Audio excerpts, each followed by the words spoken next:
네, 자 21번부터 같이 또 풀어봐요. 393쪽 21번. 자, 소득세 공부해 보겠습니다. 다음 중 소득세법상 특별세액공제에 대한 설명으로 옳지 않은 것은? 특별세액공제 하면은 보험료, 의료비, 교육비, 기부금. 1번 보험료 세액공제 중 장애인 전용 보장성 보험료는 연간 한도 없이 한도 있습니다. 각각 장애인 보장성 보험료, 그 다음에 일반 보장성 보험료 각각 100만 원이 한도이죠. 그래서 한도가 없다 해서 틀렸습니다. 옳지 않은 것은 1번이 되겠습니다. 2번 근로소득이 있는 거주자가 공제 신청을 하지 않는 경우에 연 13만 원의 표준세액공제, 12만 원이 아니라 13만 원이군요. 예. 근로소득이 있는 자의 표준세액공제는 연 13만 원 맞습니다. 2번 의료비 세액공제는 총급여액의 3%를 초과하는 의료비 지출액에 한하여 공제한다. 그렇죠? 최소 지출이 3%. 맞고요. 4번 직계 존속의 대학 등록금은 교육비 세액공제 대상이 아니죠. 네, 직계 존속은 대학 등록금이든 고등학교 등록금이든 직계 존속의 교육비는 입력 대상이 아닌데 장애인 특수교육은 입력이 됩니다. 장애인 특수교육은 해당이 된다. 다음 23번. 근로자 김한공 씨는 배우자를 위하여 다음과 같은 지출을 했습니다. 이 중 의료비 세액공제 대상이 아닌 것은? 시력 보정용 안경 구입을 했습니다. 50만 원까지 됩니다. 장애인 보장구를 구입했습니다. 네, 됩니다. 외국 대학 병원에서 치료를 했습니다. 네, 의료비는요, 외국에서 지출한 거는 의료비에 포함되지 않습니다. 미용을 위한 성형수술 포함하지 않습니다. 그래서 공제 대상이 아닌 게 다와 라가 됩니다.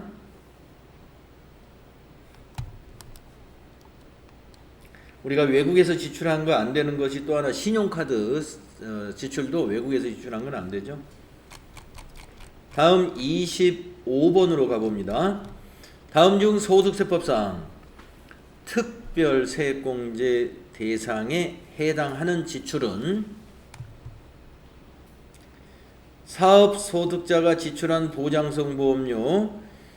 네, 보장성 보험료는요, 근로소득자에게만 해당이 되기 때문에 해당되지 않습니다. 2번 근로소득자가 지출한 외국병원 진찰료, 아까 외국병원이기 때문에 안 된다고 그랬죠. 3번 연금소득자가 지출한 대학원 교육비 200만원, 교육비 세액공제도 근로소득자에게만 적용이 됩니다. 그래서 안 된다. 4번 근로소득자가 지출한 종교단체 기부금 70만원, 네, 특별세액공제 됩니다. 4번이 대상이 되는 것이죠. 다음 27번. 다음 중 소득세법상 특별세액공제에 대한 설명으로 옳은 것은? 1번 의료기관에 지출한 미용을 위한 성형수술 비용은 공제대상 의료비에 해당한다. 아니죠. 미용을 위한 성형수술은 치료가 아니기 때문에 의료비 세액공제에 적용되지 않아요. 2번 근로소득이 없는 거주자도 기부금 세액공제는 받을 수 있다. 맞습니다. 근로소득이 없는 경우에도 기부금 세액공제는 적용을 해주는데 어떤 방식으로 해줘요? 방법이 다르죠. 사업소득자는 기부금을 영업의 비용으로 소득에서 빼줍니다. 세액으로 공제해주지 않고. 3번 초, 중고 및 대학생의 교육비는 한 명당 연 300만 원을 한도로 한다. 초중고는 300만 원, 대학생은 900만 원이죠. 그래서 틀렸습니다. 학교, 초중고와 대학이 서로 다르죠. 그래서 이건 틀렸고요. 4번 생계를 같이 하는 부양가족 중 기본공제 대상자가 아닌 자에게 지출한 보장성 보험료도 공제 대상이다. 보험료 세액공제는 나이 요건과 소득 요건을 모두 보기 때문에 기본공제 대상자이어야만이 보장성 보험료도 해당이 됩니다. 우리가 기본공제에 해당되는 사람은 나이와 소득 요건에 제한이 있을 때 그걸 다 봐야 되는 거죠. 4번 틀렸죠. 다음 29번 넘어가겠습니다. 다음은 근로소득자 김한공 씨가 2022년에 지출한 자녀 교육비 내역입니다. 연말정산 시 교육비 세액공제 대상 금액은 얼마인가요? 자녀의 소득은 없는 학생이에요. 자, 먼저 대학생 자녀가 있는데요. 대학교 등록금 900만 원 한도니까 대상 금액은 여기서 900만 원만 대상 금액으로 봐야 되겠네요. 김영미 초등학생입니다. 보습 영어학원. 취학전 아동은 영어학원도 되지만 취학 아동이기 때문에 학원비는 대상 금액이 될 수 없죠. 김은정 유치원 학생이고요. 미술학원 강습료 요건 됩니다. 자, 그래서 대학생 김진수에서 900만 원, 유치원생인 미술학원 180만 원 더하면 1080만 원. 2번이 답이 되겠네요.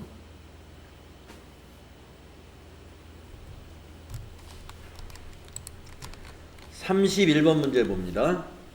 다음 중 종합소득 산출세액에서 세액공제를 받을 수 없는 경우는?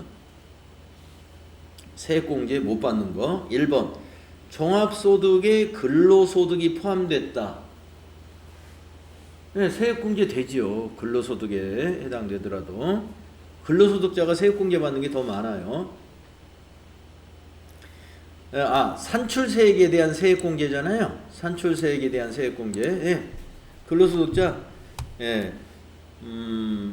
세액공제 적용됩니다. 다음 2번 간편장부 대상자가 간편장부를 기장했어요.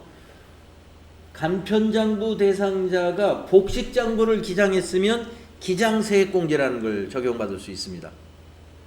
그러나 자기 의무를 그냥 한 거기 때문에 세액공제 없어요. 2번이 세액공제 대상이 아닙니다. 3번 종합소득 금액에 배당 가산액이 포함된 경우 이것도 세액공제에 해당이 되는 게 있습니다. 4번 사업자가 재해로 자산 총액의 20% 이상을 상실하여 납세가 곤란한 경우 재해 세액공제 적용이 있습니다. 2번이 아니에요. 33번 다음 중 소득세법상 종합소득에 대한 설명으로 옳은 것은 이랬습니다.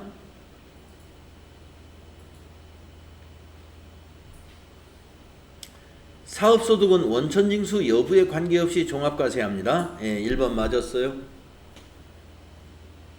2번 2천만 원 이하의 출자 공동사업자가 공동사업자의 배당소득은 원천징수로 과세가 종결된다.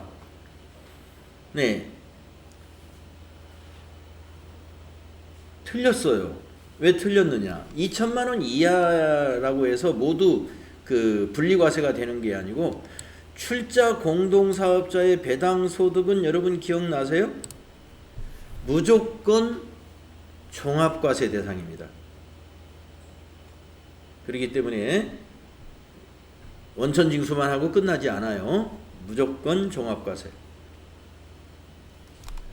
그다음에 3번 일용근로소득은 종합과세 대상이다. 아니죠. 무조건 분리과세. 4번 기타 소득 중 복권 당첨 소득은 종합과세 대상 소득이다. 아니죠. 무조건 분리과세. 3번, 4번은 무조건 분리과세, 2번은 무조건 종합과세입니다.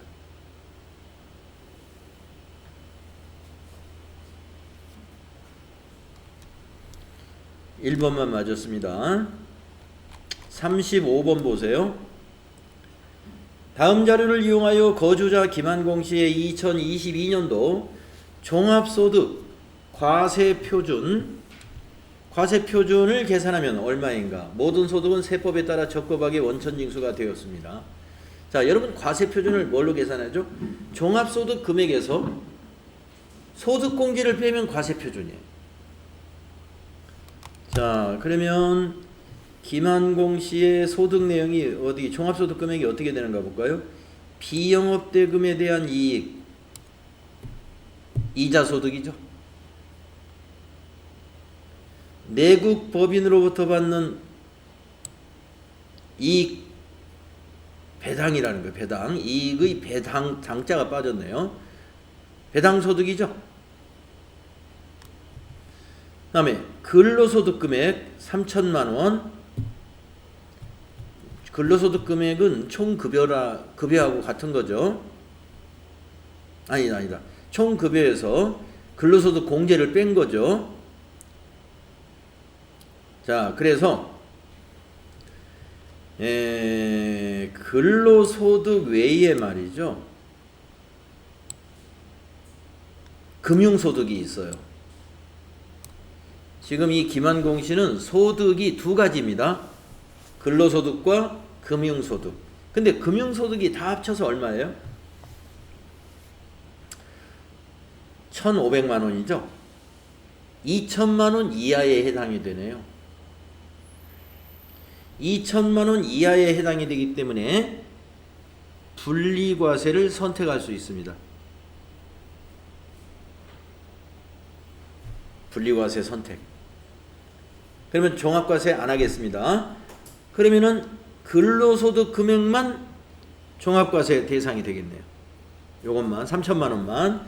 그래서 종합소득 공제액을 뺍니다. 소득공제가 2천만 원이래요. 이걸 빼면 1,000만 원이죠. 그래서 과세표준은 1,000만 원이다. 이런 계산이 되는 거예요. 금융소득은 2천만 원 이하이면 분리과세를 선택할 수 있다. 이런 기준이 과세 방법에서 우리 공부했죠. 37번 보세요. 다음 자료를 이용하여 거주자 김한공 씨의 22년도 종합소득 산출세액을 계산하면 얼마인가? 자, 산출세액을 계산하라고 그랬습니다. 그러면서 세율을 하나 줬어요. 종합소득 과세표준이 1,200만 원 이하인 경우 세율은 6%다. 그러면 이건 1,200만 원 이하로 문제를 내놓은 거예요. 자, 산출세액은 여러분 어떻게 구해요? 과세표준 곱하기 세율이죠. 메모장에다 한번 써볼까요?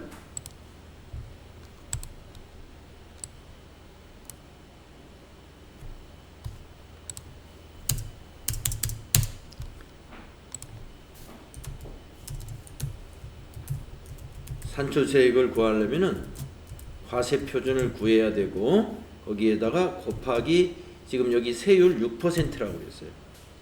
6%. 1,200만 원 이하는 과세표준 1,200만 원 이하는 6%다. 그러면 1,200만 원 이하기 때문에 6%만 알려준 거예요. 자, 과세표준을 구해보겠습니다. 과세표준은 어떻게 구해요? 종합소득 금액에서 종합소득 공제를 빼주면 돼요. 자, 비영업대금의 이익 이자소득입니다. 내국법인, 이거 아까 그 예제가 거의 비슷하네. 내국법인으로부터 받는 잉여금의 배당소득입니다. 두 개 합치면 1,500만 원 이하네요. 금융소득이. 그러면 분리과세. 그러면 종합소득 금액이 아니에요. 이 분리과세는. 그러면 근로소득 요 3천만 원만 해당이 되네요. 종합소득공제 2천만 원이네요. 그러면 과세표준이 여기 1,000만 원이에요. 아까 앞에서 35번인가 그거하고 지금 데이터가 똑같아요. 그러면 1,000만 원이 과세표준이니까 1,000만 원에 6% 계산하면 되겠습니다. 1,000만 원이 과세표준인 걸 우리가 알았으니까 거기다가 6%를 곱하면 60만 원이다. 이것이 산출세액입니다. 이걸 납부한다는 건 아니에요. 6% 산출세액. 그러면 산출세액에서 이제 세액공제를 받아야죠. 여기서는 산출세액까지 구하라 그랬으니까 60만 원이 답이 되겠습니다. 1번. 39번 문제 보세요. 다음 자료를 이용하여 네네네 빨리 갔다 오세요. 다음 자료를 이용하여 거주자 이국세 씨의 22년도 종합소득 산출세액을 계산하면 얼마인가? 제시된 금융소득은 적법하게 원천징수가 된 거다. 자, 산출세액입니다. 아까와 똑같은 기준으로 계산하시면 됩니다. 자, 그러면 과세표준을 먼저 구하겠습니다. 비영업대금의 이익이다. 비영업대금의 이익, 이자소득이죠. 내국 법인에서 받은 배당소득이죠. 근로소득 금액이 있고, 네, 그러면 이제 소득은 가나다 세 가지밖에 없네. 근데 가나가 금융소득인데 500만 원밖에 안 돼요. 분리과세. 네? 조건부 분리과세니까 2천만 원 이하는 분리과세. 그러면은 요 1,200만 원이 종합소득 금액으로 봅니다. 자, 종합소득 공제가 500만 원인데 여기 뭐 당구장 표시가 뭔가요? 종합소득 과세표준이 1,200만 원 이하인 경우 세율은 6%입니다. 자, 종합소득 공제 1,200에서 500 빼면은요 700만 원입니다. 과세표준이 700이다 이 말이에요. 그래서 과세표준이 700만 원일 때 곱하기 6% 세율 하면은 산출 세액은 42만 원 나오게 됩니다. 42만 원이 산출세액이다. 보기에 1번이 보기 있네요. 42만 원 1번이 되겠습니다. 다음 41번 문제 보겠습니다. 41번 문제. 다음 자료를 이용하여 거주자 한공혜 씨의 22년도 종합소득 금액을 계산하면 얼마인가? 종합소득 금액 계산하는 거죠. 단 모든 소득은 국내에서 발생한 것으로 원천징수는 세법에 따라 적법하게 이루어졌으며 필요 경비는 확인이 안 됩니다. 퇴직금, 퇴직소득은 종합소득이 아니에요. 분류과세니까. 고용보험법에 따라 받는 실업급여는 비과세 근로소득이죠. 비과세는 소득이 아닙니다. 비과세 빼야 되고요. 일시적으로 받는 원고료 기타소득입니다. 기타소득. 그러면은 2천만 원 원고료를 받았습니다. 그러면 여기서 원고료의 경우에 필요경비를 몇 퍼센트 인정받죠? 강연료하고 똑같아요. 60%. 그러니까 40%가 소득금액이 되는 거예요. 그러면 428, 80만 원 되겠습니다. 종합소득금액은 80만 원이다. 2번이 답이 되는 것이죠.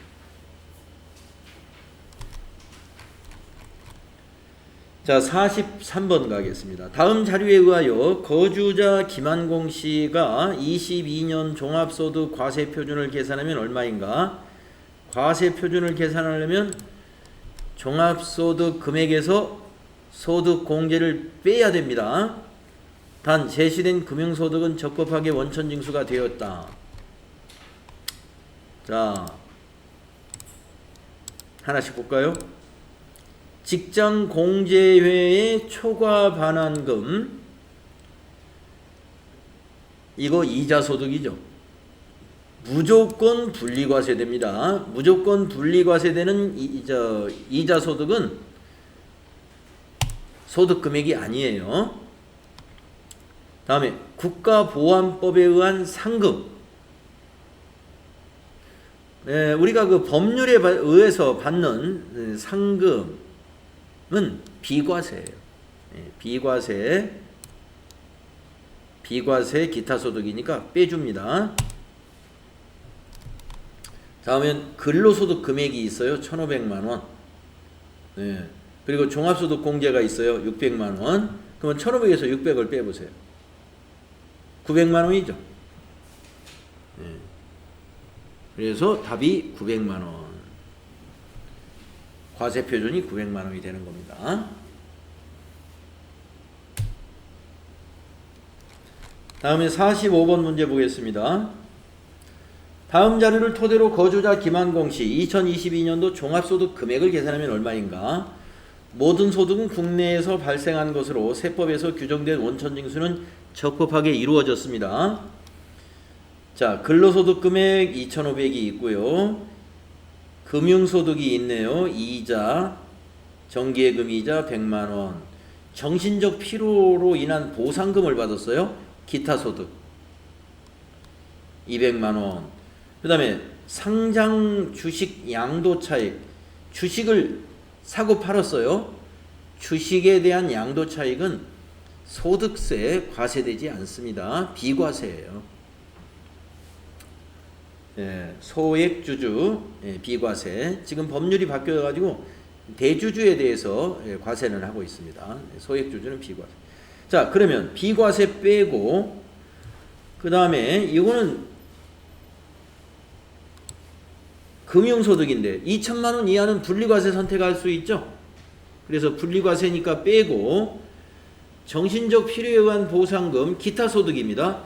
300만원 이하 분리과세 선택할 수 있죠. 기타소득은 선택 분리과세 300만원 이하는 분리과세를 선택할 수 있기 때문에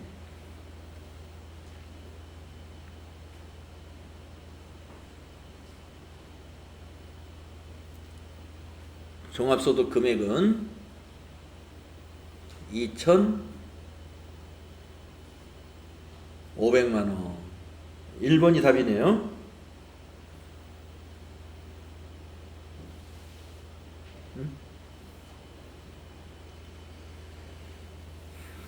1번.